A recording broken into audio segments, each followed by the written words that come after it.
Audio book वांग्मय 13 Gayatri की पंचकोशी साधना एवं उपलब्धियां, चैप्टर 3 पार्ट 3। काय सत्ता के 3 कलेवर एवं उनका अनावरण। मनुष्यों के अनुसार आत्मा के ऊपर 3 परिधान लिपटे हुए हैं। जिस प्रकार बनियान, कुर्ता, कोट एक के बाद एक पहनकर सुसज्जा बनाई जाती हैं, उसी प्रकार काया के ऊपर भी 3 शरीर रूपी आवरण चढ़े हैं।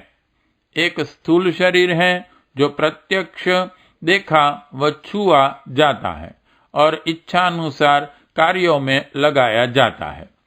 दूसरी गहरी परत सूक्ष्म शरीर की है। यह प्राणमय है। मरने के बाद दुहासे के रूप में बिखर जाता है। हृदय स्थान से ज्योतिवत ध्यान करते हुए यह दिखाई देता है। शरीर के इर्द गिर्द तेजोवलय के रूप में भी यही छाया रहता है। तीसरा शरीर कारण शरीर है। इसका स्थान अंतःकरण चतुष्टय है। मन, बुद्धि, चित्त, अहंकार का समुच्चय इसी के साथ जुड़ा हुआ है। यों आकांक्षा, मान्यता, प्रेरणा, उमंग इसी में उठती हैं, पर एक शब्द में इसकी प्रमुखता को देखते हुए इसे भावना प्रधान कहा जा सकता है। इसकी स्थिति प्रधानतया भाव संवेदनाओं से ही जानी जाती है।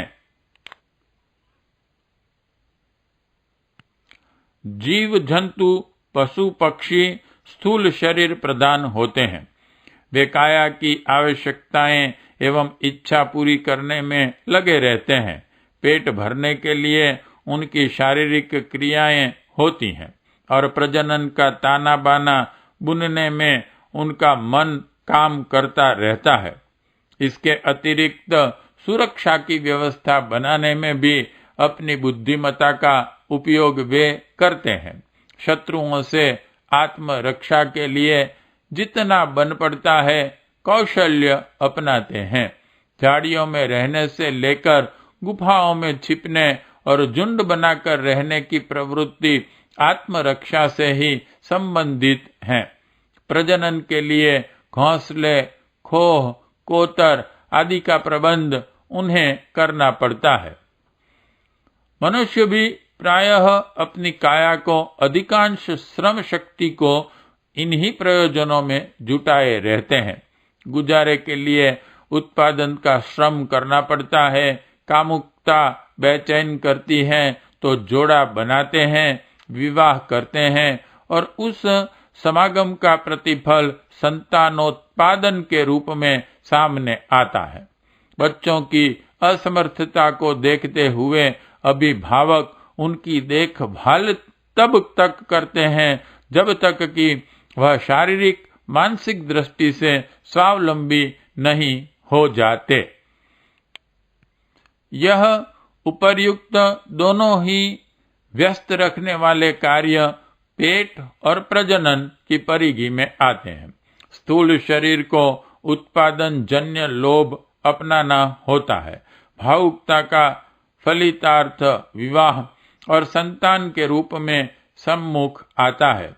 यह सभी नवागंतुक अपने प्रभाव एवं प्रयत्न से उत्पन्न किए गए होते हैं, इसलिए उनके प्रति ममता जुड़ती है।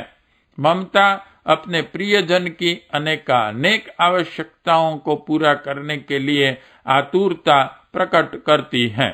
यही मोह है। मनुष्य का स्तर जब तक शरीर प्रधान पशु स्तर का रहता, तब तक उसमें लोभ और मोह की ललक लगन सतत छाई रहती है। इसके अतिरिक्त मनुष्य बुद्धिमान होने के कारण अपने निजी व्यक्तित्व के बारे में भी विचार करने लगता है, जबकि पशु पक्षियों में उस स्तर का चिंतन स्वल्प मात्रा में ही उभरता है। मनुष्य की शरीरगत प्रवृत्तियों में एक अहंकार भी है। इसे मानसिक चेतना का उद्भव भी कह सकते हैं। इंद्रिय भोगों की वासना और उपभोग सामग्री की तृष्णा, इन दोनों का बाहुल्य तो रहता ही है, पर साथ ही मानसिक विकास के रूप में निज के व्यक्तित्व की कल्पना भी प्रखर होती है। स्वाभिमान जगता है, अहंता प्रकट होती है। इसकी दो कामनाएं हैं। एक यह कि अपना स्तर दूसरों से बढ़ा चढ़ा सिद्ध करना, दूसरा सम्मान उपलब्ध करना। यह किस प्रकार संभव है? इसके लिए शरीर की परिधि में अपनी सत्ता सीमित रखने वालों के लिए स्वकृत्य के रूप में ठाट बाट बढ़ाने का उपाय उपचार समझ में आता है।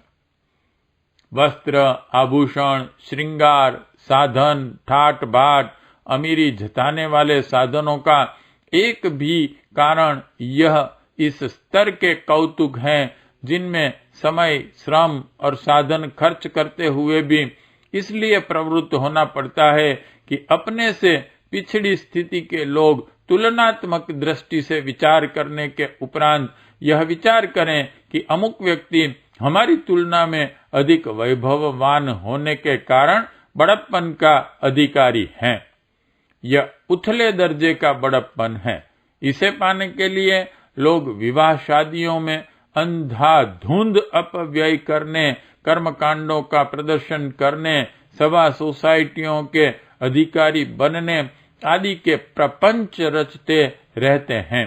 इस कौतुक के सहारे वे अपना सांसारिक मूल्य दूसरों के मूल्य की तुलना में अधिक सिद्ध करने के किसी कदर सफल भी हो जाते हैं। शरीर क्षेत्र की तुलना में मानसिक ललकों की मात्रा अधिक है। शरीर तो अन्न, वस्त्र और निवास की आवश्यकताएं पूरी हो जाने पर तृप्त हो जाता है, पर मन को कामुकता की अन्यान्य इंद्रियों की ललक बुझानी पड़ती है और उसके लिए विवाह, संतान, परिवार को अपने साथ जोड़कर उनकी आवश्यकताओं को भी अपनी अनिवार्य आवश्यकता मानना पड़ता है। बात ममता की पूर्ति तक ही सीमित नहीं रहती। मोह के अधिक अभिष्ट सुविधा संपादन का क्रम बैठ जाने पर भी मन शांत नहीं होता। विकसित मस्तिष्क पर अहंकार का उन्माद ही छाया होता है और साधारण होते हुए भी असाधारण आडंबर बनाकर अपनी विशिष्टता का वह ढिंढोरा पीटना चाहता है। लोगों की दृष्टि में अधिक वैभववान सिद्ध होना चाहता है। इसके लिए खर्चीला ठाट बाट तो बनाना ही पड़ता है। इसके लिए ढेरों समय एवं धन का अपव्यय करना आवश्यक हो जाता है। इतना ही नहीं, कई बार उद्धत आचरण अपनाकर अपनी आतंकवादी प्रभुता प्रकट करने के लिए अनाचार तक अपनाना पड़ता है। अपहरण, आक्रमण, शोषण, उत्पीड़न जैसे नृशंस काम करने पड़ते हैं।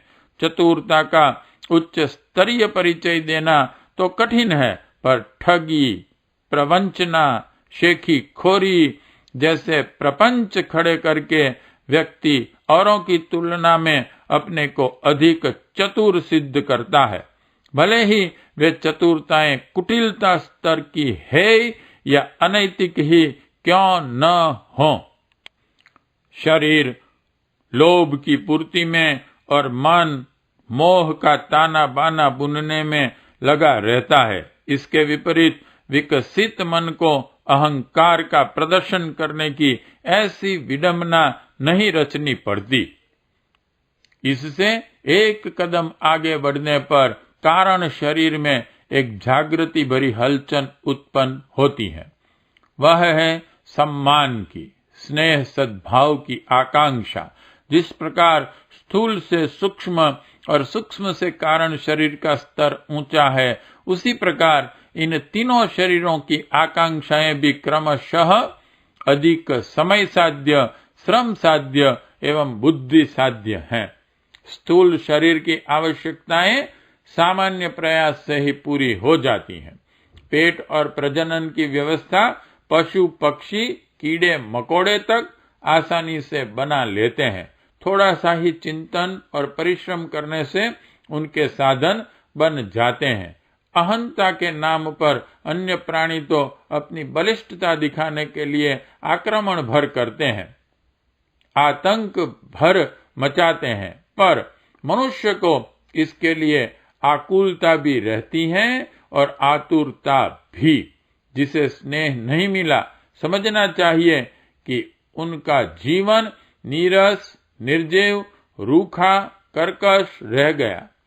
इसी प्रकार जिसे सम्मान नहीं मिला, उसे ऊंचा उठने के लिए जो आधार अवसर मिलना चाहिए था, वही छीन गया। इन दोनों के न मिलने या छीन जाने के कारण शरीर की उर्वरता एवं गरिमा ही पलायन कर जाती है। पेट प्रजनन से भी बड़ी भूख अंतरात्मा को स्नेह और सम्मान की रहती है, पर उसे प्राप्त करने के लिए स्तर के अनुरूप पुरुषार्थ करना पड़ता है। पेट भरने के लिए मेहनत करनी पड़ती है। कामुकता की बेल को समेटने के लिए सुविस्तृत ताना बाना बुनना पड़ता है।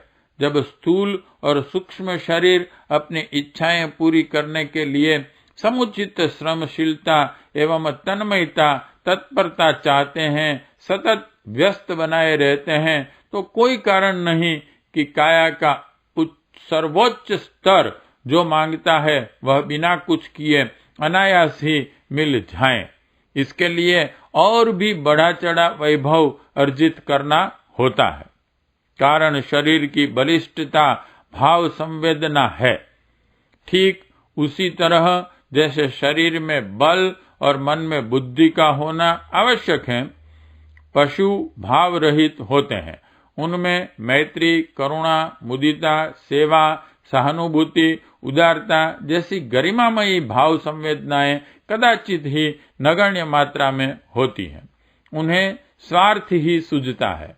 कष्ट होता है तो अपने ऊपर संकट आने पर ही पीड़ा होती है, किंतु मनुष्य का दर्जा कहीं ऊंचा है। वह आत्मवत सर्वभूतेषु व वसुधैव कुटुंबकम स्तर की भावना संवेदना संजोए रहता है। यही कारण है कि उसके अंतराल में करुणा और उदारता का उद्गम उभरता रहता है। दूसरों का दुख बटा लेने की और अपना सुख बांटने की उमंग उठती रहती है। इसी परमार्थ परायणता के मूल्य पर दूसरों का सहयोग एवं श्रद्धा सम्मान खरीदा जाता है। उदारता भरी सेवा साधना ही विचारशील लोगों के अंतराल में शालीनता प्रदर्शित करने वालों के प्रति श्रद्धा उमगाती हैं और साथ ही सम्मान भरे सहयोग की वर्षा करती हैं। उसमें स्थायित्व भी होता है। आदर्शवादियों के चरित्र एवं व्यवहार का अनुकरण अभिनंदन किया जाता है। भाव संवेदना ही आत्मीयता, ममता, मित्रता की जड़ें मजबूत करती हैं। जिनका अंतःकरण ऊसर बंजर की तरह भावनात्मक उर्वरता से रहित है, उस पर न तो सहयोग सम्मान के मेघ बरस सकते हैं और न सेवा उदारता के उपवन उगते सुरभित फूल खिलते हैं।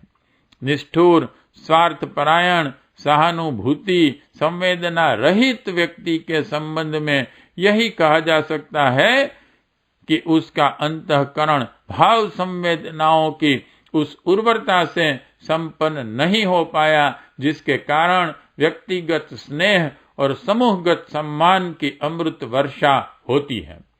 व्यक्तित्व को दैवी अनुकंपा और अंतरंग को संतोष एवं उल्लास से निरंतर भरे रहती है। इसी कारण उपनिषद बार बार कहते हैं, हे मानव, तू अपने सच्चे स्वरूप को पहचान और उसी के अनुसार तू अपनी देह को कार्य में लगाकर आगे बढ़। ऋषि मनीषियों के अनुसार 2 प्रकार के मन होते हैं, एक लघु चेतस तथा दूसरा उदार चरित। जिनका आत्मभाव विश्व वसुधा के स्तर तक विकसित रहा वे उदार चरित कहलाते हैं। उपनिषदों के ऋषि राम, कृष्ण, बुद्ध, शंकर, चैतन्य, नानक, कबीर, रामकृष्ण परमहंस, विवेकानंद, गांधी जैसे व्यक्ति इसी श्रेणी में आते हैं। मनुष्य का अहम भाव जिस सीमा रहित हो विकास को प्राप्त कर लेता है तो उसका व्यक्तित्व भी विराट एवं गरिमामय हो जाता है। इसी बात को मनोविज्ञान मैकडूगल ने अपने शब्दों में व्यक्त करते हुए कहा है, ईश्वर की मानव को धरती पर भेजने की सार्थकता उसके विकसित रूप महामानवों के विकसित पुरुषों के जीवन चरित्रों को देखकर भली भांति समझी जा सकती है। यही वह अंतिम लक्ष्य है जिसे प्राप्त कर मनुष्य पूर्णता तक पहुंचता है, देवत्व को प्राप्त होता है। शरीरगत आवश्यकताएं तो पशु भी पूरी करते हैं, मानसिक तृष्णाओं को चतुर लोग पूरा कर लेते हैं, पर मानवीय गरिमा इसमें है कि उसके अंतःकरण में भावनाएं उमंगे, स्वयं में वह विनम्र, निष्काम एवं संयमी, अपरिग्रही रहें, अपनी क्षमताओं को सदाशयिता के संवर्धन में समर्पित संलग्न करें। देव मानवों का कारण शरीर इसी आधार पर विकसित होता है। इसी उपलब्ध विशेषता के कारण वे महामानव, नर नारायण एवं पुरुष पुरुषोत्तम बनते हैं। जीवन साधना के अध्यात्म उपचार इसी उद्देश्य से अपनाए जाते हैं। पार्ट 3 समाप्त।